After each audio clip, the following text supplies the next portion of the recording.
या मतदारसंघाचे लोकप्रिय खासदार ओमदादा आपल्याशी संवाद साधतील. महाराष्ट्र राज्याचे माजी मुख्यमंत्री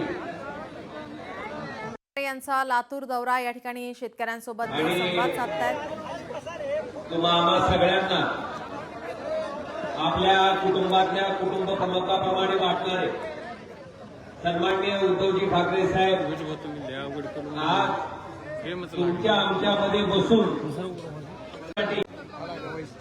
क्वचितच असं बघायला मिळतंय की महाराष्ट्राच्या मुख्यमंत्री पदावर बसलेला माणूस आज जनतेच्या बरोबर बसतोय आणि त्यांच्या व्यथा त्या ठिकाणी जाणून घेतोय. मला वाटतंय याच्यापेक्षा दुसरं शब्दात वर्णन करायची आवश्यकता नाही. आपण बघितलं असेल महापुराची जी परिस्थिती त्या ठिकाणी निर्माण झाली, चेक करा आता. त्याच्यामध्ये आपल्या पिकाचं ओके. प्रचंड प्रमाणात नुकसान झालं, जमीन खरडून गेली, विहिरी बुजल्या, जनावरं वाहून गेली आणि घरातल्या संसारोपयोगी सामानाचा अक्षरशः चिखल झाला. ही परिस्थिती आदरणीय उद्धवजी ठाकरे साहेबांनी बघितली होती आणि त्याच वेळेस आपल्या सर्वांना वचन दिलं होतं आणि त्यावेळेस सरकारकडे मागणी केली होती की आमच्या या शेतकऱ्याला जर आधार द्यायचा असेल तर पहिली मागणी उद्धवजींनी केली होती की प्रति हेक्टरी किमान 50,000 रुपयाची मदत या शेतकऱ्याला करा. आणि दुसरी मागणी केली होती की विधानसभेच्या निवडणुकीत जे तुम्ही वचन दिलं होतं की शेतकऱ्याचा सातबारा आम्ही करू काय, फक्त तुमच्या लक्षात आहे पण त्यांच्या काय झालं. त्या आश्वासनाची पूर्तता करण्याची योग्य वेळ ही आहे. या दोन प्रमुख मागण्या आपले कुटुंब प्रमुख उद्धवजी ठाकरे साहेबांनी सरकारकडे केली होती. आज त्या सरकारनं घोषणा केली 31,800 कोटी रुपयाच्या पॅकेजची. मला बाजूला विचारायचंय, आज त्या 31,800 कोटी रुपयापैकी तुमच्या खात्यावर काय जमा झाले हो? 2 रुपये 5 रुपये ते समजून घ्यायला आज उद्धव साहेब इथं आले. आज मला आपल्या सगळ्याला विचारायचंय, तुमच्या मतापुरतं वापर करून घेणारं सरकार कोणचं? आणि जी माणसं आज उद्धवजींवर बोलतायत की शेतीतलं उद्धवजींना काय कळतंय, शेतकऱ्याच्या व्यथा शेती कशी करते उद्धवजींना काय माहितीये? मला त्यांना एवढंच सांगायचंय की शेतकऱ्याची भावना उद्धवजींना समजत होती म्हणून कोणतीही निवडणूक नसताना, कुणीही मागणी केली नसताना या ठिकाणी उद्धवजी मुख्यमंत्री पदाच्या खुर्चीत बसल्या बसल्या शेतकऱ्याची 2 लाख रुपयाची कर्जमाफी एका अंगठीवर केली का नाही हो? का अभ्यास केला का निकष लावले, अटी शर्ती लावल्या? मला वाटतंय ह्या फरक आहे उद्धवजीमध्ये आणि त्यांच्यामध्ये. आज त्याच सरकारला मला विचारायचंय, निवडणुकीच्या आधी हे सरकार तुम्हाला दिवाळीला काय देत होतं? आनंदाचा. आणि निवडणूक झाल्यावर जी हायब्रिड आलं का नाही? हायब्रिड आता आलंय का आनंदाचा सिना? नाही. दुसरं, हे सरकार निवडणुकीच्या आधी म्हणायचं माझ्या सगळ्या लाडक्या बहिणीच्या खात्यात पैसे जमा झाले आणि तेच सरकार निवडणुकीत वचन देतं की लाडक्या बहिणीचं मानधन आम्ही 1,500 वरून 2,100 करू. झालं का? मला या लाडक्या बहिणीला विचारायचं, आता सरकारनं आठ टाकले की एका घरात 4 सुना, 2 मुली, सासू एवढं जर कुटुंब असेल तर त्याच्यातल्या फक्त 2च निवडायचे. आता कसं आहे ही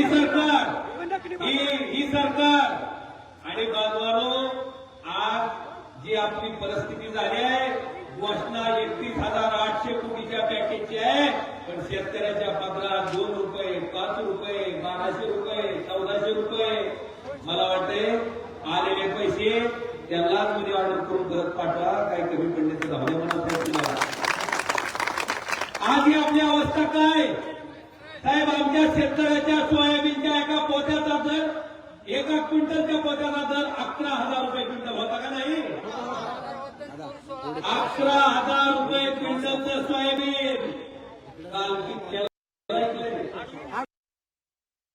3200 3500 3700 3500 3300 म्हणजे 7,000 रुपये एका क्विंटल मागं साहेब आमचं नुकसान आहे शेतकऱ्याचं 7,000 रुपये क्विंटल. बांधवांनो मला तुम्हाला विचारायचंय 11,000 रुपये क्विंटलच्या सोयाबीनचा भाव 3800 3500 3200 का झाला? केंद्र सरकारनं सोयाबीन आयात केली, केंद्र सरकारनं पामतेलावर आयात शुल्क कपात केलं आणि 11,000 रुपये क्विंटलचं पिकलं जाणारं सोयाबीन आज आपल्याला 3800 विकावं लागते. एका क्विंटलला 7,000 8,000 रुपयाचं नुकसान केंद्र सरकारच्या धोरणानं केलं. जर आमचं सोयाबीन 11,000 रुपयानं विकलं गेलं असतं तर सरकारलाच काय कमी पडलं तर आमच्या शेतकऱ्यांना दिलं असतं.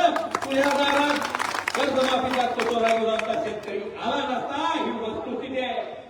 आज हे सरकार घोषणा करते शेतकऱ्याचं उत्पन्न दुप्पट करू म्हणून 2022 ला साहेब मोदी साहेबांचं भाषण आम्ही ऐकलं होतं. आज परिस्थिती काय? मी दर आणले खताच्या पत्त्याची.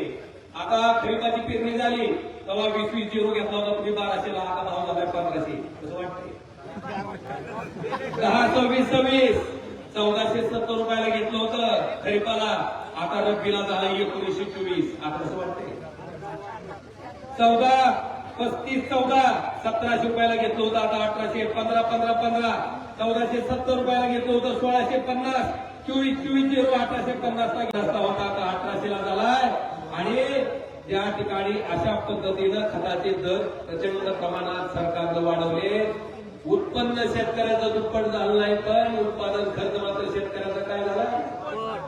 आता माझा त्या केंद्र सरकारला प्रश्न आहे, अदानीच्या सिमेंटच्या पोत्याचा भाव 450 रुपये झाला म्हणून तुम्ही त्याच्यावर कंट्रोल करता का? त्याचा भाव पाडता का? मग त्यांनी जसं सिमेंटचं पोतं तयार केल्यावर त्याच्यावर नफा कमवायचा अधिकार त्यांना आहे, त्याच पद्धतीनं माझ्या शेतकऱ्यांना सोयाबीनचं एक पोतं स्वतःच्या रक्ताचं पाणी आणि हाडाचं काढ करून जर त्या ठिकाणी पिकवलं असेल तर त्याचा भाव ठरवायचा अधिकार माझ्या शेतकऱ्याला पाहिजे का नको? आज ही अवस्था या सरकारनं केली.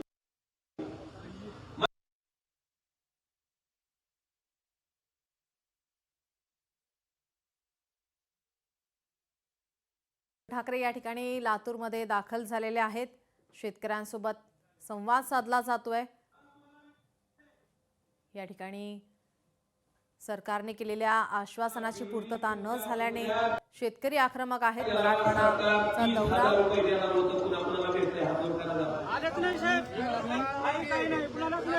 जमीन खरडून गेलेली आहे. मी आमचं इथं गोष्टीत बघितले, मी जमीन कशी गेली ती खरडून उसात सगट गेलेली आहे. आणि पॅकेज बनायचं आणि शेतकऱ्याच्या तोंडाला पाणी पुसायचं काम हे सरकार करते. आणि म्हणून उद्धवजी नेमकं तुमच्या पदरात काय पडलंय हे जाणून घेण्यासाठी तुमच्यामध्ये बसून त्या ठिकाणी समजून घेण्यासाठी आले.